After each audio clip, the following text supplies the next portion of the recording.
And we are live for Swimming with the Pontoon number 32. We will let people start piling in.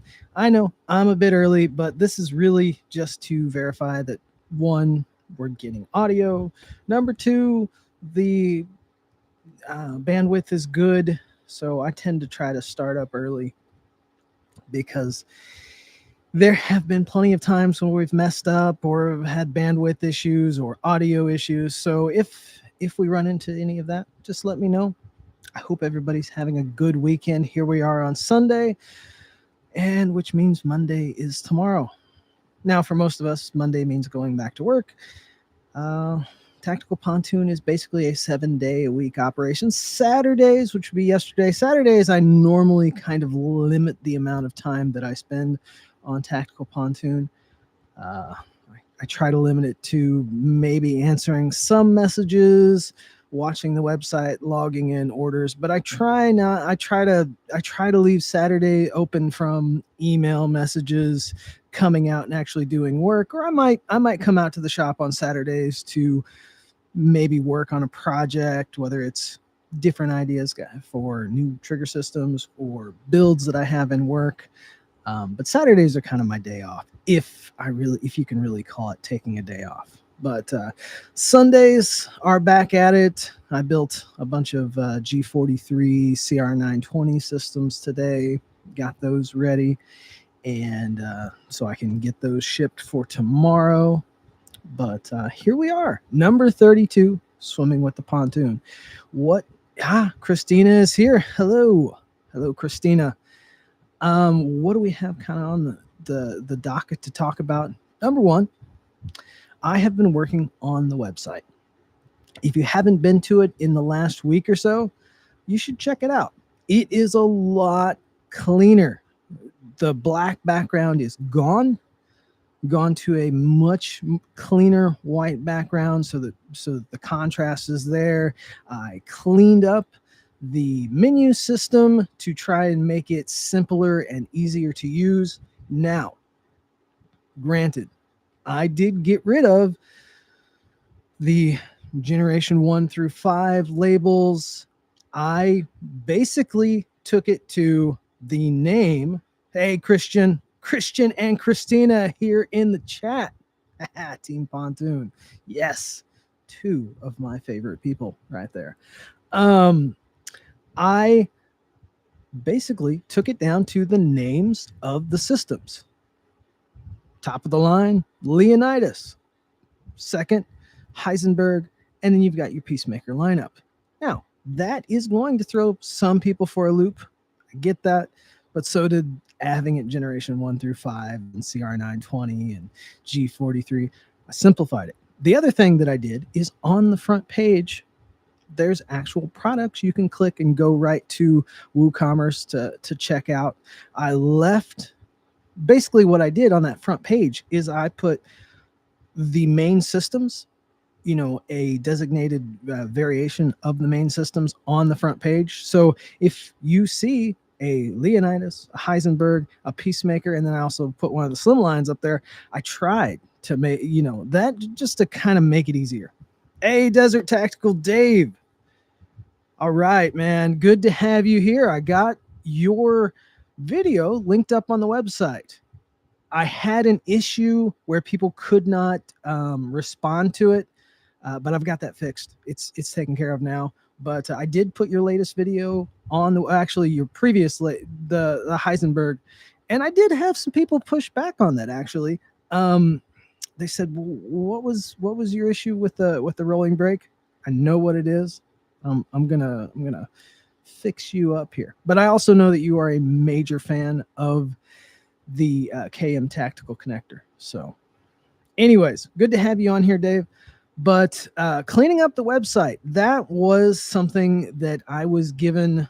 Had a guy contact me who that's something that he does is marketing,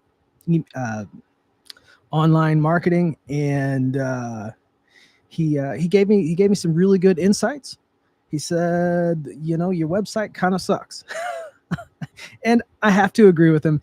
Being a one-man show, being better at triggers than I am websites, uh, I've been a bit lacking. I have been a bit lacking on Combat Armory, KM Tactical Combat Armory. They both sell the same one. They're the same connector. I believe they're actually built by Ghost as their um, what do they call it? Their 5.0 connector. I think that's what they call it. Their patrol connector. So that's who makes those. At least, it could be.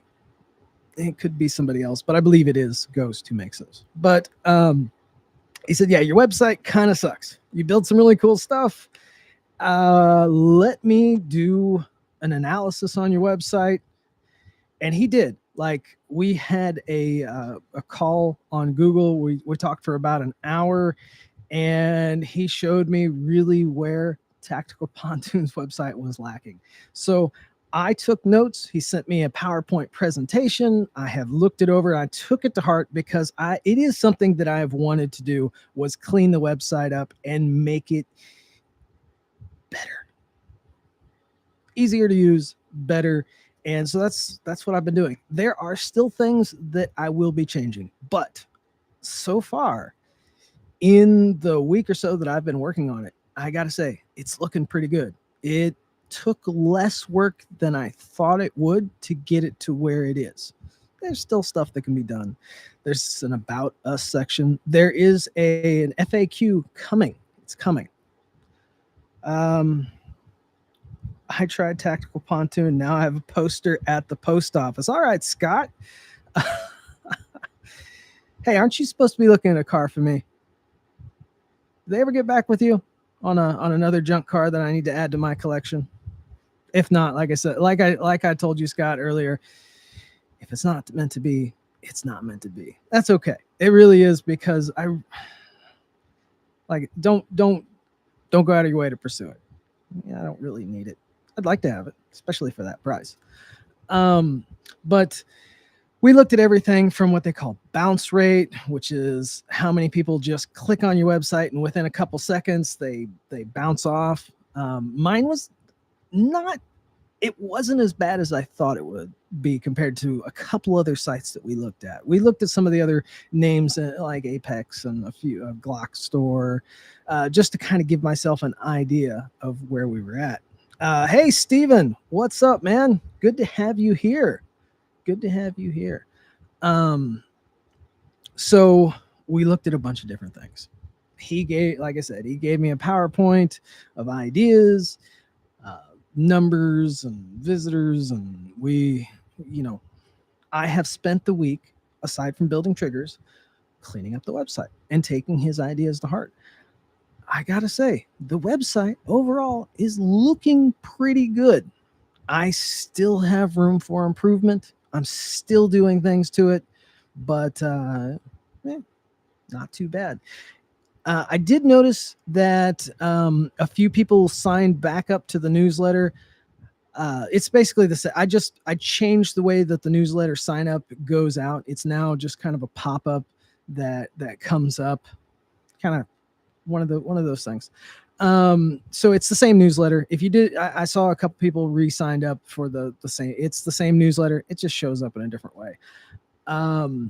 There will be, as time goes on, pop-ups that when you're in the menu system for picking out a trigger, they'll pop up with like a $10 off or something of that nature, just to kind of help.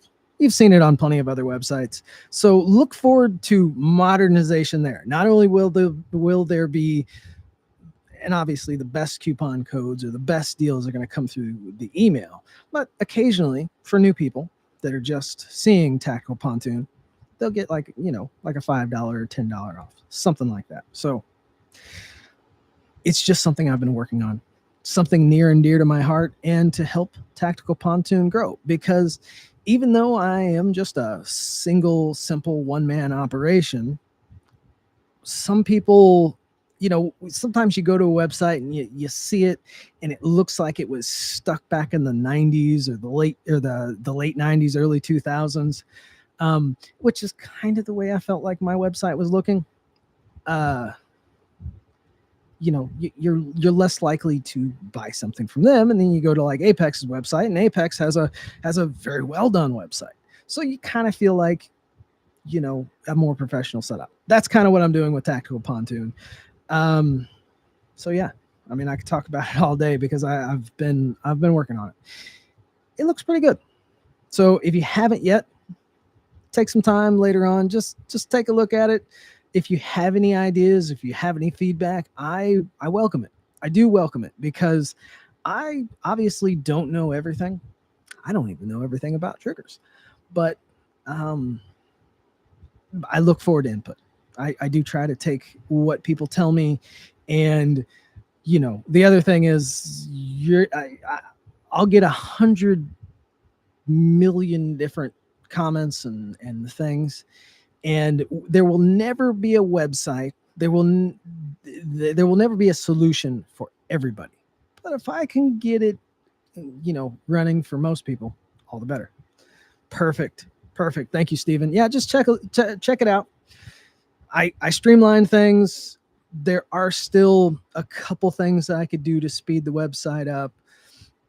The mobile website looks basically the same as the desktop, but to get things clean, I actually had to use a different logo on the mobile. The desktop website is actually the Trigger Jedi logo, and then the mobile actually uses the original logo. So little things. Marconi Armory, hey man, how you doing? I got to appreciate you putting my name in for Chairman Juan or P80 Ralph's stream. That was a lot of fun. I need to hit him back up, and we'll have to do something again. That was a lot of fun. Or maybe I should take his idea or something similar. The roast my build Fridays. You guys, you got it. If you're not doing anything on a Friday night, I think they stream around 8 or 9 o'clock. Their roast my build series is just a lot of fun. There's some crazy 3D builds, AR, Glock, Ruger. There was some crazy stuff on there. That was a lot of fun. So anyways, yeah, website is coming along. Email's going to change up a bit here very soon. Yes. Oh yes. Reviews are on. There is a review section on the website for each and every product. Some people have a little bit of trouble finding it to leave a review. Of course, like I said, you'll never streamline it enough for everybody. I actually had a couple guys that when I was messing with different pop-ups, they couldn't find the X on the pop-ups, and they were telling me that the website was crashing, but it was actually they didn't look close enough for the X on the little pop-up. But I even changed that up so that not only do you not have to hit the X, you can just click around it and the pop-up will disappear. So little things. So email stuff's going to change up some for the newsletter, which is good. I've got a guy who wants to work on that. And funny thing is, I know last week we kind of talked about the Vex trigger shoe from Ranger Proof, which is also the trigger shoe that Johnny Glock uses. I had a guy, and he was one of the guys that actually kind of brought that up to me. Anyways, you know what? I'm not going to get too close to that. About that, there's a new Tactical Pontoon sticker coming out. Okay, there's a new design coming out, and it all rolls into the thing that I'm not really. Tell you what, would you guys like to take a look at the new sticker design? Would you like to see it? It's fun, as all of the Tactical Pontoon stickers are fun. I try to have fun with it because nobody else. I mean, there are a couple manufacturers got some pretty decent stickers, but I gotta say, we've been killing it on the sticker game. So Here we go. I see Dave. Dave says yes, so we're going for it. Boom. Maybe let me hit this and we'll zoom in close to it. The Tactical Pontoon troll. um so why not? Let's just where did the Tactical Pontoon troll come from?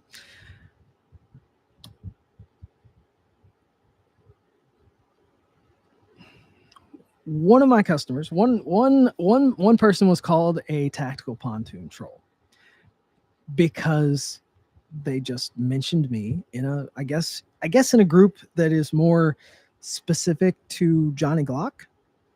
He was called a Tactical Pontoon troll. And instead of getting too terribly upset about it, we had a laugh. And I figured, well, why not make a sticker about it?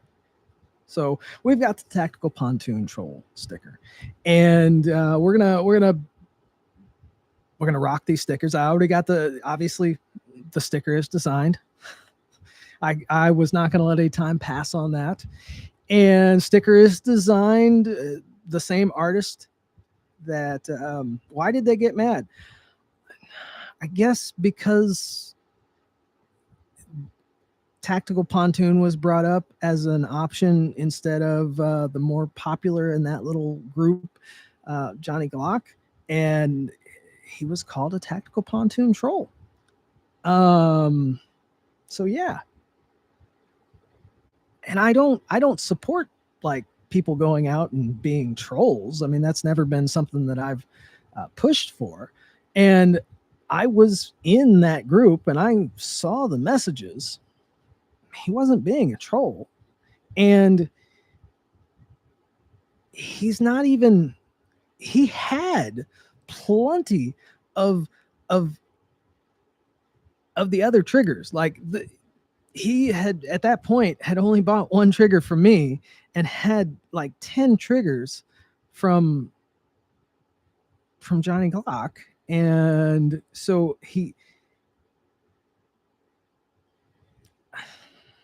it's not like he was trolling. He was just, hey, I like Tactical Pontoon triggers.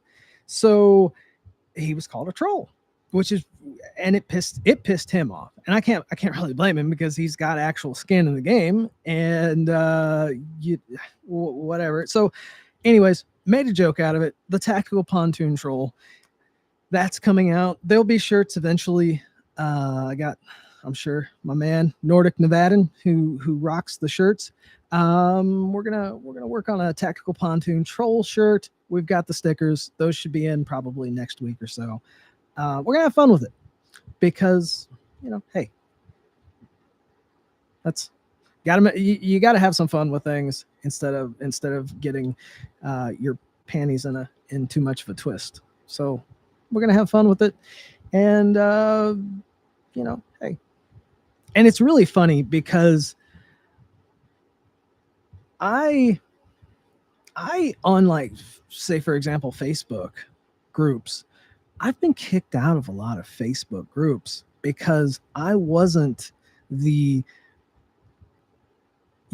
accepted trigger supplier, and I have been ridiculed many times because I'm Tactical Pontoon instead of the other guy. Okay, if anything, the troll attacks have been from the other side. It's really funny because there are plenty of trolls from other places. So yeah, we found it funny. I found it funny, and I don't try to keep it light because yeah, I've been through I have been through some crap. I have definitely been through some crap from all of this, and the from the Ranger Proof thing to the safety thing because of Ranger Proof. And it's funny because now here they are again on recall. Go figure. I've been down that road. I And the first time it happened, tactical considerations, my man. Hey, coming to hang with the little guys. Coming to hang with the little guys. That is one of the first people that I built a trigger for. One of the first. Built several. We need to maybe do another collaboration here soon. But and Steven, honestly, I've seen some people get treated pretty badly. You had anything negative to say about their JG trigger or had concerns? Um, yeah, yeah, and yeah, I've seen it. Hit that like button. No sig builds. Tactical consideration. Yeah, bud. No sig builds. I'm. It's that whole P320 thing is a continuing deal. Uh, I know the negligent discharges and going off on their own. I'm still kind of iffy on it. I'm not completely sold on their action. It's not really my favorite, and I don't know. I still say that the Glock 19 should have won that competition, and U.S. SIG is not the German Swiss SIG that we remember. It's the P228 and the P229. That's from a different era. The new Walmart SIG, as I like to call them, it's a different deal. Yes, very divided, very divided. Yeah, for me, and I have a test frame SIG. I almost got really deep into the SIGs when pretty much after they did their trigger fix for that. I almost went full force into SIGs. Not even that I liked them, but I just saw the opportunity there. But I never, while I built a decent trigger for them, I never felt as good as one of my Glock triggers. They were lighter, but they just didn't have a crisp break that I really like. It's all right. They've definitely flooded the market with a lot of different options that slower moving Glock hasn't. The tungsten infused frame, really like the way those feel. It would be nice if Glock sped up a little bit on their innovation, but sometimes it's too fast. And with all of, yes, feel overweight. I would rather have a 7-pound trigger with a really nice break and reset than a very mushy 1-pound trigger that creeps and takes forever to reset. And I try to preach that. I preach that probably more than anything. People live and die by their trigger scale, and it's just not worth it. It's not worth it. I preach it. I try to teach people. Excuse me. I think I've done an okay job teaching people. Obviously, more to go. And that was one thing when I released the drop-in systems. I broke them down by trigger weight because that sells. When people see those numbers, it sells. Sometimes people still don't understand what those numbers mean. But and to get some of those lower numbers, you do sacrifice some of the feel, at least in the drop-ins. You can do it with more work, but just for a drop-in, sometimes you to justify the price, you have to kind of change things around.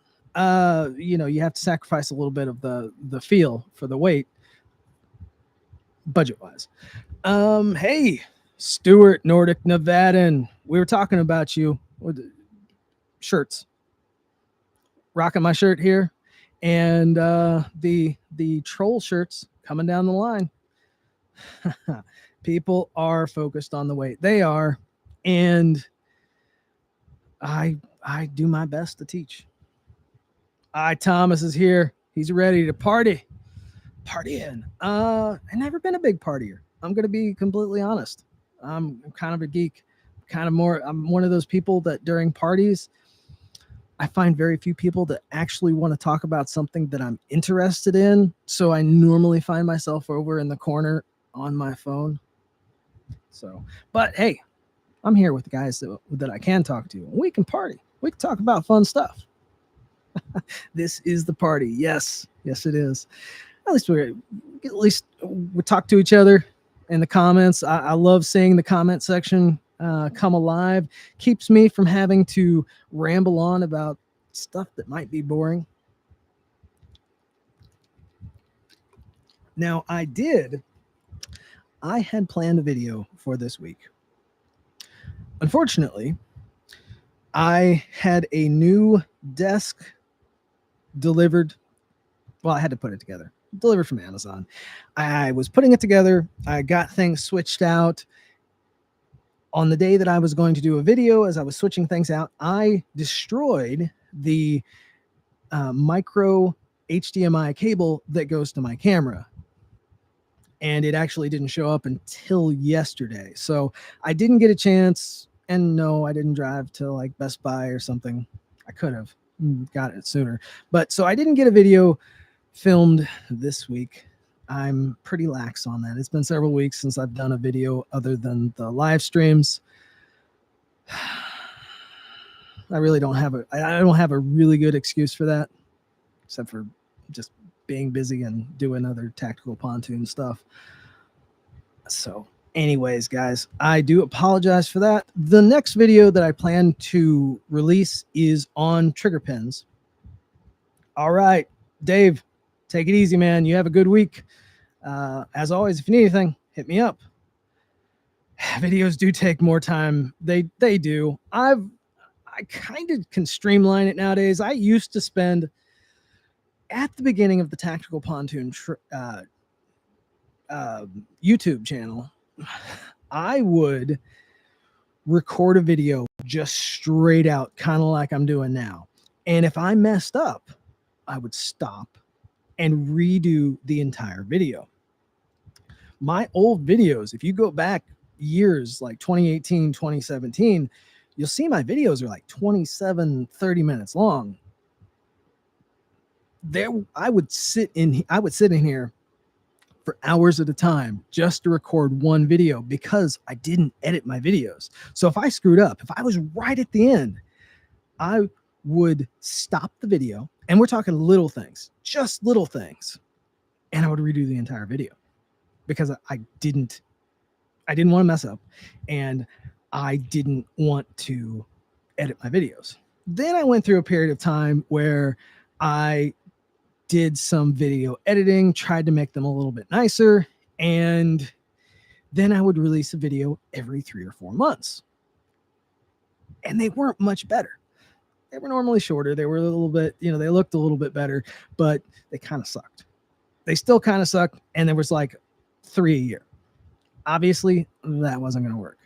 So once I went full time with Tactical Pontoon, not only did I decide to do the live streaming, which it still blows me away that I'm doing the live streaming thing. But I decided, instead of doing videos where I really do any sort of editing, I'm just going to record a video, try to keep it about the 10-minute mark, teach as much as possible, and then upload it. Maybe cut the ends off here or there, but so far it's worked out pretty good. It's pretty good. Yes, fine line between too much editing and not enough. I'm not a great editor. I found that for me, slogging through editing made me not want to do any videos whatsoever. So it pretty much just put videos on the complete back burner. Now I've got a pretty good system. They're not the best videos in the world, but they work. They do pretty well. I've got a good camera setup. I've got a good microphone. And even though right now you can hear the air conditioner and the fan going, because it is hot here. It's hot everywhere, but it's hot in Louisiana. You can still hear things like you should. I definitely now go under the thought of sound before video. having good sound, I find makes a difference when it comes to recording videos. I lost my train of thought. But anyways, yes, I've definitely tried to make my videos. I've tried to make it where I produce more videos, having good content, just to teach. I mean, that's what these videos are always about, is just trying to teach you guys something and trying to make it easy as possible. You can, and I'm the type of person that can overdo a video, where I can take a 5-minute thing and break it into like a 30-minute deal because of all the different variables and all of this. I've tried very much so to make my videos easy to just get in there, get it done. You don't need 20 minutes of squirrel. Yeah. See something? I'm off in the middle of nowhere. You don't need 5 minutes at the beginning and then 10 minutes at the end and 2 minutes of actual details. I try to get it where it's wrapped up nice and tight, and you get what you need.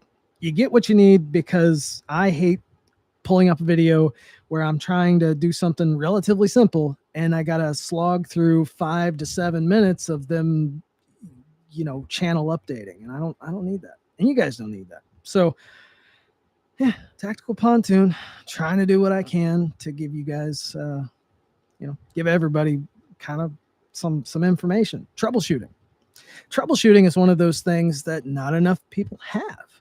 I just find troubleshooting is such a almost not quite forgotten art, but so many people, and it could be just because they don't believe in themselves or have not had to troubleshoot, that they don't know where to start. What causes this? Leg bone connects to the pelvic bone, or whatever the case may be. So that's part of what I try to teach, just basic troubleshooting, because sometimes that's all you need. Something a big problem can actually be something relatively small. You just got to get in there, take a look. Well, thank you, Thomas. I really do try, because, for better or worse, some of this stuff stumped me for quite a while. Some of it I figured out pretty easy. Some of it maybe I found a video on, or maybe I found a blog post or a Facebook group post, something. I don't know. But if I can share, if I can teach, so be it. It also helps me because, damn spring. Yeah, hey, it happens. It happens to all of us. That's why, Stuart. That's why you need one of those gun mats that's got the entire, a blown up. I don't know what's the word I'm thinking of. A parts diagram, gun mat with parts diagram. That would help. I can remember on aircraft, some of the parts diagrams that we would have would just be insane, especially the old Boeing manuals from like the early 50s. You want to talk about some insane parts diagrams or blueprints. Wow. Especially old microfiche transfer files where, if you're not careful and you don't look at that dotted line, that also there's another dotted line, and there's like 4 or 5 different layups in between what you're looking for to find a little clip or something like that. I can tell you that is that's a totally different world altogether. Yeah, schematic. Yes. For anyone who troubleshoots, grab a TP armor. Yes, a Tactical Pontoon armor's plate.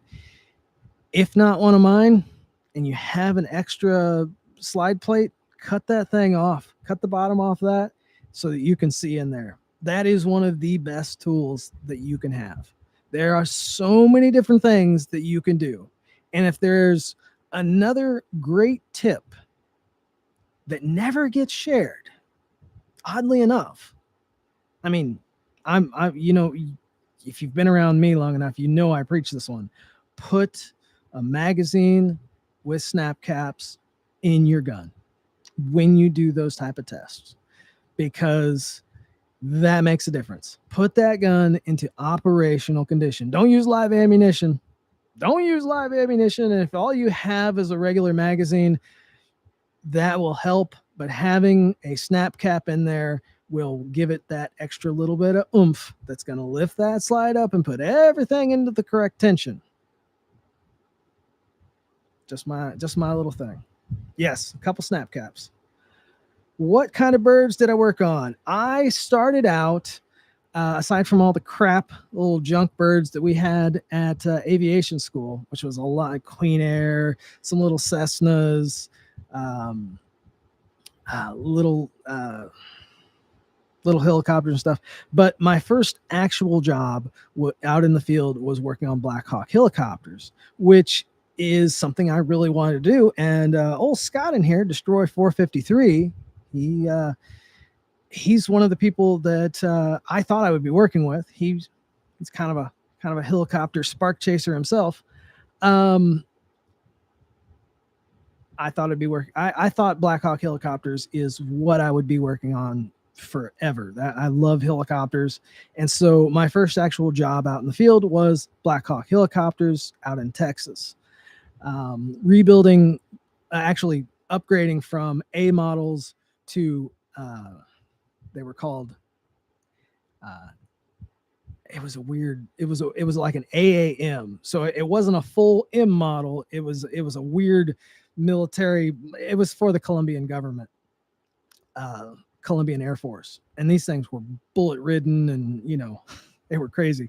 But Black Hawk helicopters, that was what I started out on. And then, and a couple little trainer aircraft.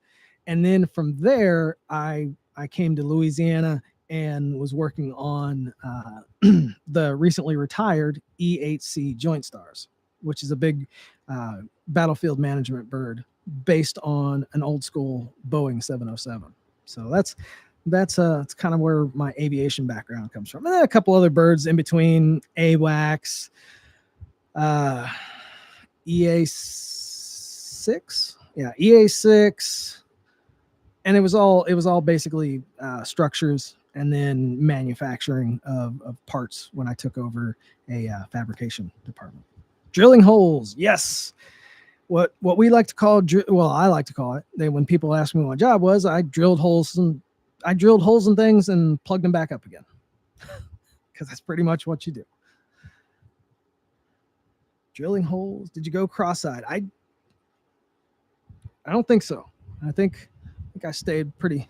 I did drill my finger one time. We always, it was kind of a constant joke. You drill your finger as a structures mechanic, you're going to drill your finger at least one time. If you do it more than once, you probably should look for another job, because once you've done it, you are always aware of where that drill bit is and where your hand is. And sure enough, my first year, I put basically like a 0.98 drill bit into my finger, because I stupidly had my finger behind a clip as I was drilling it off.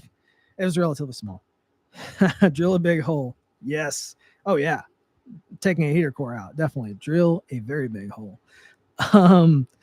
And then because my cheap drill at the time did not have reverse, I had to forward and pull. It was not a pleasant experience, and I never again drilled my finger. That was not fun. So yeah, drilling holes and plugging them back up. Black Hawk helicopters. I really thought that I would do more helicopter work, but I only did that for just over a year, and then went to aircraft, fixed wing aircraft. So that's where I came from on aviation. And then we had the fabrication department, machinists, painters, welders, tubing benders, what else? Sheet metal fabrication. And I was over all of that. And of course, we also had our structure mechanic team. So that's kind of where I come from, and why quality is a big part of what I do. I mean, you don't get a lot of second chances on aircraft. And don't get me wrong, I've seen some iffy work out there, but there's a certain minimum, if you will, because there's no pulling over the side of the road 30,000 feet in the air. It's one and done. And I've seen some crazy stuff. Heisenberg, excellent. I'm glad you like that. With and the Gunco shoe. I'm telling you, I really like the Gunco shoes. There's a reason why I'm not. While I do miss the Boogeyman Excommunicado, and I look forward to it coming back, and we've had a lot of good years together. The Gunco shoes are nice. They are worthy. Let's put it that way.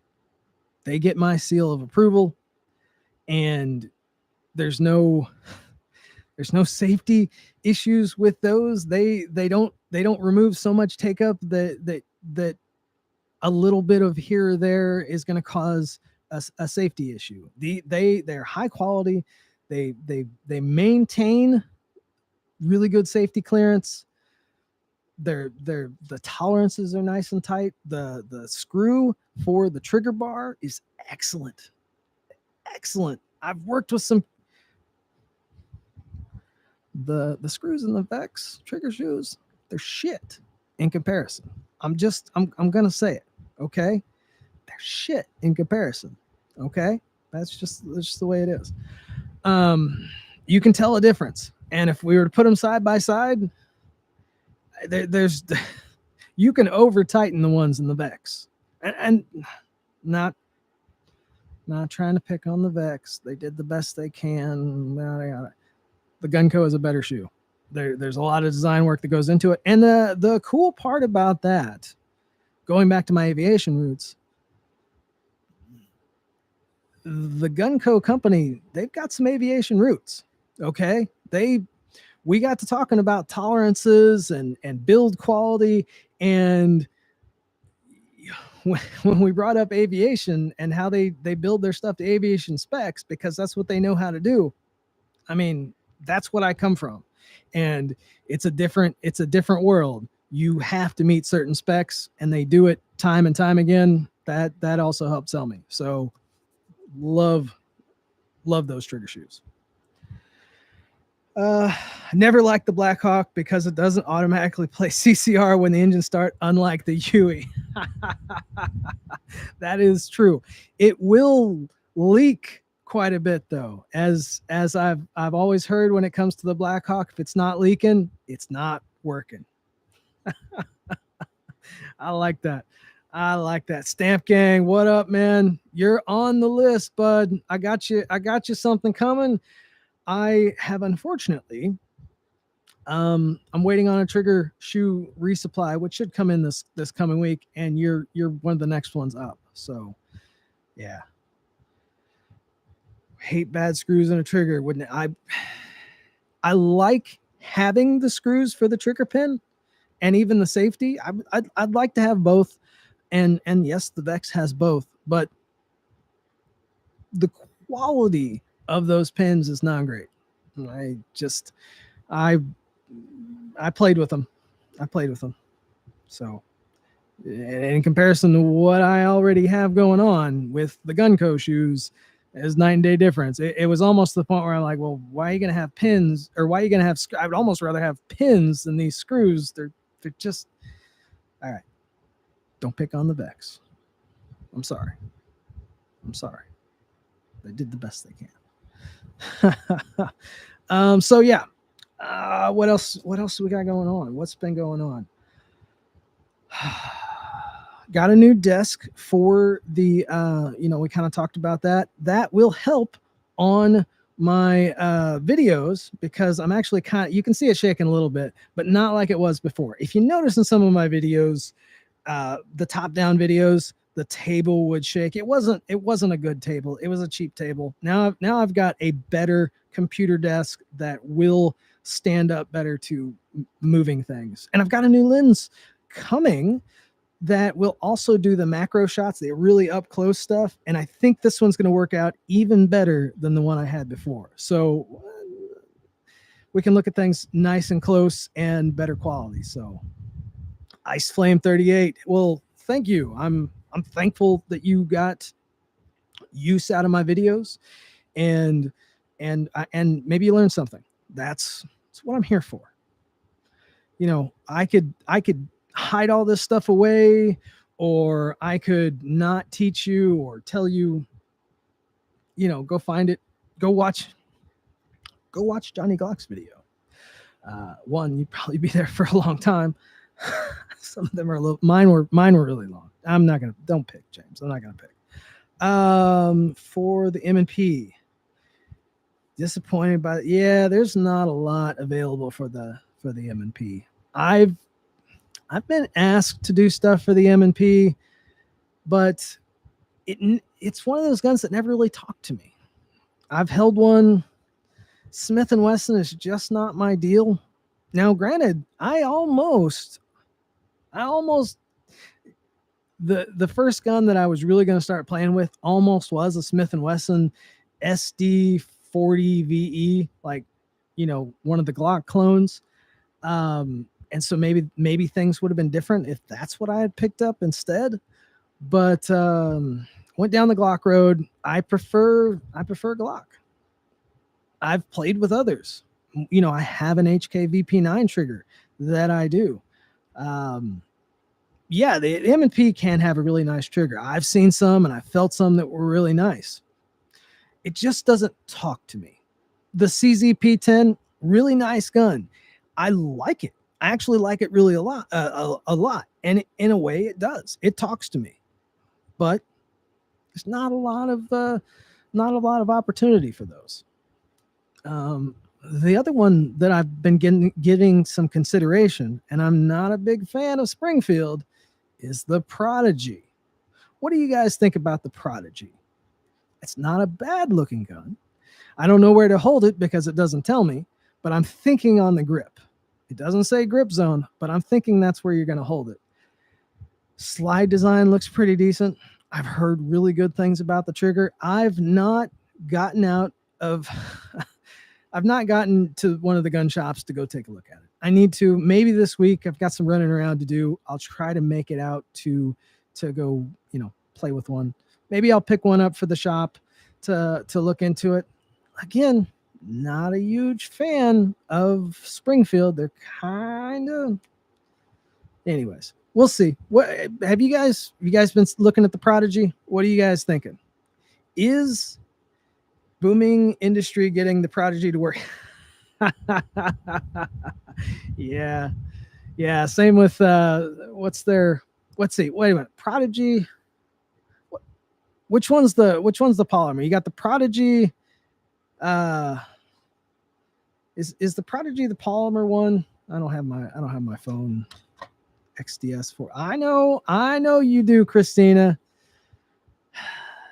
One of these days we're gonna get you on a Glock. It's gonna happen. We're gonna get you on a Glock. Prodigy. Is Prodigy the striker fired one? I get their names mixed up. I'm gonna go look at it. There have been a couple people that have told me to go look at it. Think of all the fire starter references. Yeah. No, they're not bad guns. And again, for me, if I pick up a gun and it starts to talk to me and I get interested in it, I'm more likely, and then of course there's, you know, a market for it.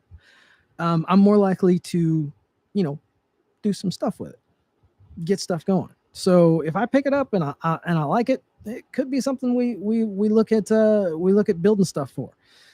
The SIG, you know, like we talked about the SIG earlier, it never really talked to me. The only reason I was really going to get into it, and I have a really nice 320. It's nice. It just doesn't talk to me. I don't love it. I don't like it enough to really spend a lot of time on it. It just doesn't do it for me. That's not okay. Prodigy is the 2011. The new one is the, I don't even remember. Okay. Yeah, the Prodigy, like you said, that's the 2011. I've seen, I almost picked one of those up because I wanted to do the 2011 thing, but man, I've seen so much iffy on those. Yeah. Extra echelon. There it is. Stewart bringing it with the echelon. Okay, echelon. That's the one. Yeah, we'll see. I don't know if it's, the thing about the echelon that's kind of neat is it's got the the fire control group as a separate unit. If you've ever had to take an XD apart, which I've avoided quite a bit, they're kind of a bear. Now I've not done it, but I've having dealt with and talked to people who do a lot of Cerakote and grip work. They're always complaining about They used to, not quite as much. They complain about the XDs. So I'm gonna go take a look. I'm gonna take a look at one. Maybe we'll do some. Maybe we'll do some Springfield stuff. It can happen. I keep pretty busy with the Glocks, but if it does become a true contender, because I thought the P10C would. I mean, seriously, the P10 is a nice gun. It never really reached its potential. Now the M&Ps, M&P2, all of those, they have a niche market, and they build quite a few different variants, but it doesn't have the same grab as the 320 or the Glock. So we'll see. Maybe we'll play with one.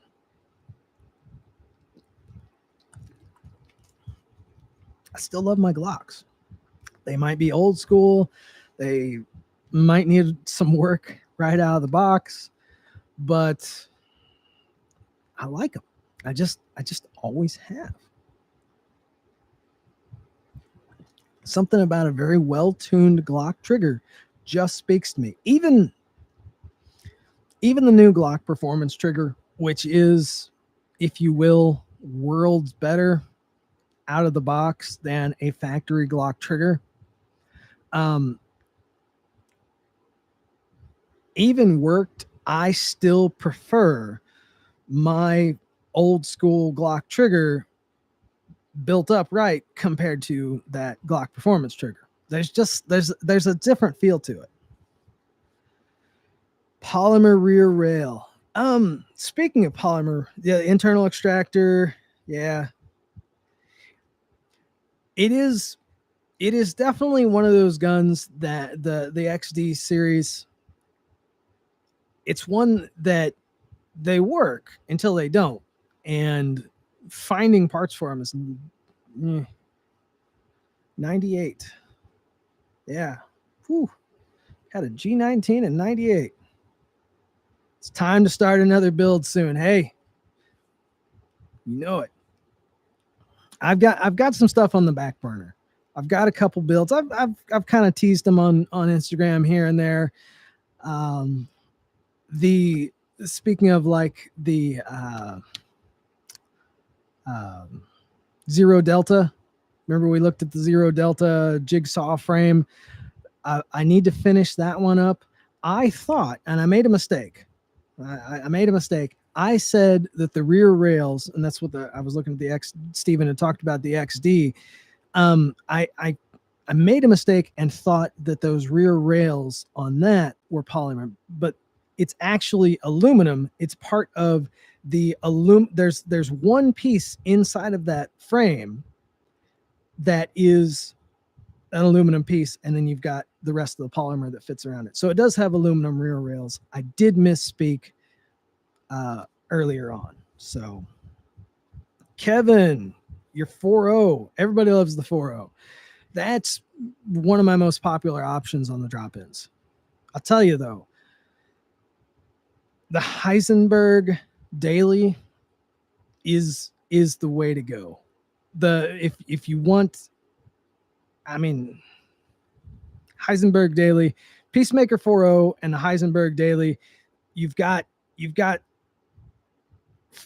like when it comes to the comparison between the two, it's like both of them are what I consider the EDC triggers of their respective lines. Heisenberg line being in the middle, and then the Peacemaker drop-in line being here, and then you've got your Leonidas options. The 4.0 and the Heisenberg Daily. With the Heisenberg Daily, you get the nice clean break of the 4.0, a little bit lighter, and you get the even quicker reset and the over travel stop. So the Zero Delta is interesting. For the price that it is, it's just not. It's one of those guns that's, and I said it in my initial look at it, it's a gimmick.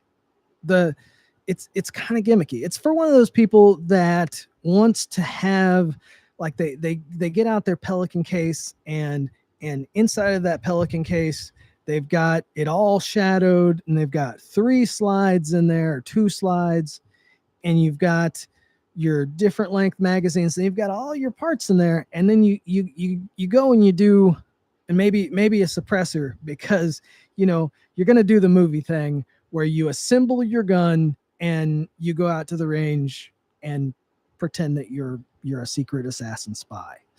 It's kind of what that is, because all of these chassis modularity systems, they look great on paper. And that's why, the SIG looked great on paper for the military. They were able, and that's why the F-35 looked great on paper, was because it was modular, and with a few different simple parts, you could change from one operation to the next. But rarely ever does that get used. The Zero Delta is kind of the same idea. It looks good on paper, and just even if it was better, it was more well done, I still can't fully get behind it, because I can assemble a regular frame, whether it's a Glock 19 frame, a 19X frame, or a Glock 17 frame, and get it done better for around the same price that I have this puzzle jigsaw that doesn't quite fit my hands really well and uses specific pieces. It's neat. Right out of the box, it's neat. But it's not completely what I would consider necessary. For the right person, go for it. Still don't fully 100% get behind it. Yeah, G17. Love the 34. 17L's neat. I prefer either the 19X or a 17 or a Glock 31. Love my 357 weird caliber. I prefer a longer handle than a longer barrel. I built at one time one of the, what you might call a 26L, which is the 19 on a 26. I thought it would look, I thought, oh, it'd be neat. Everybody wants the longer sight radius and all this. Once I put it together, it was just so unbalanced, and I'm like, what? This isn't. I need something to. I need better grip. So, for me, the shortest frame I prefer is like a 19. That's just the way it is for me. All right, Embalm, probably go get a G17 in a week or 2. Awesome, man. Hey, when you're ready for a trigger, you know where it's at. I'll tell you. The thing that I should tell you is finish Embalm, finish the build that you've got, and don't get another one. But no build's ever finished. I'm probably the worst person to give advice to, because I rarely finish a project before taking on another project. So somebody else, if you guys are better at giving good advice, maybe tell him to finish up his project. But I'm going to tell him, go get another G17. That's just me. I never finish.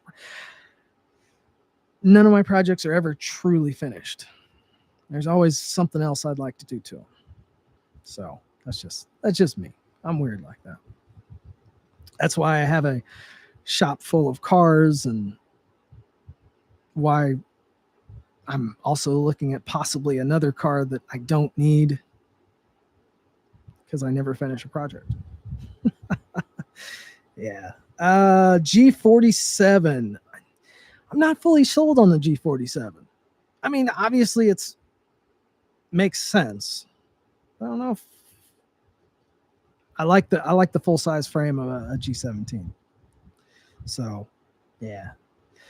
And then of course I've always thought about taking one of the either the Nomad or one of the new Glock 17 frames from Generation 5 and doing the comped, you know, a G19 slide with a comp that sets in the frame, but that's been done way too many times on the SIG chassis, so not even really interested in doing that anymore. I prefer ports over comps at this point. 47 frame is a 17. No, it's a 19 frame with a 17 slide that's got the G40 or G34 slide extension, so you can bob cut it, that sort of thing. So, anyways, it looks like we've hit the 1 hour mark, and I'm kind of going in circles. I really only seem to have about an hour in my voice. I'm not used to public speaking, if you will, like back when I was a supervisor. I'm pretty quiet out here in the shop all by myself.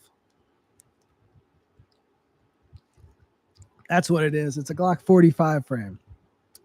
Glock 45. I love the Glock 45. I love the 19X. I remember when those came out, everybody was complaining and whining about the longer grip and the shorter slide, and that's what I was looking for. I wish that Shootist Tactical was still around. I don't know if anybody remembers Shootist Tactical. He did a 26X, and that's what I really want. He also at one time did a 26XX, which it's crazy. It was a Glock 17 frame or grip with a Glock 26 slide. Crazy look. I wanted one just to have it, but he has moved on from building guns. There are a couple people that do the 26X. I know JM Customs. He'll probably do my 26X. He is also an official Glock or an official tactical pontoon trigger installer. He'll probably do my 26X. I was really hoping to hold out for Shootist Tactical, but like I said, it's doing other things. The other person that I would have had do it is Shane Quintero of Quintero Customs, but he's got other stuff going on, so it'll probably be JM Customs. Peter Roos at Battlecock Tactical, he does them, but like I said, I'll try to keep it in the family with JM Customs. Josh does awesome work. So 19X is the Pro special. It'd been kind of neat if they'd done the full 19X that they did for the military with the, I know, manual safety. It'd been neat just to have that option. Yeah, I miss Frank too. I send him a message from time to time. He's still out there killing it, doing his thing. But I don't. He toyed with coming back. I guess it's been about a year or so, but it just wasn't right for him. So he hasn't. Yep, Battlecock Tactical. He does them too. Peter does amazing work. Peter at Battlecock Tactical does some really intricate work. He's one of those people that I would eventually like to have some framework from him, but we've just never quite gotten there. So maybe eventually. Yeah, 19X. All right, guys, I'm going to get off here. You guys have a great rest of your weekend. Try to stay cool. I know if you guys work outside or even just running back and forth to work, stay hydrated out there. It's hot. This is El Nino year is what everybody keeps telling me. I'm still not quite old enough to watch the Weather Channel, So I just kind of wake up and it is what it is. Walk into the truck is killer. Yeah, it's hot out there. I normally kind of rotate what vehicles I use to run to the post office, but my old Dodge Durango that doesn't have AC kind of hasn't gotten drove here lately. Everything else I keep running back and forth, but the old Durango, nah, without AC in this weather, I keep it started and I'll drive it around the yard a little bit, but have not taken it into town with as hot as it is. So, all right, guys, as always, thanks for hanging out with me. I had a good time, and we will do it again here soon. If you ever need to get a hold of me, you can do it through the website, TacticalPontoon.com. Check out the new website. Let me know. And you can find me. You can use the contact form, or you can email me directly, tacticalpontoon@gmail.com. Like I said, Saturdays and kind of the weekends, I'm not as quick on the emails as I normally am. Mondays, I usually jump back on the emails. So I'll catch up with you guys then. And obviously, Instagram, tactical_pontoon. And then we'll catch you next week on the next live stream. All right, guys. It was good talking to you. We'll do it again here soon. Later.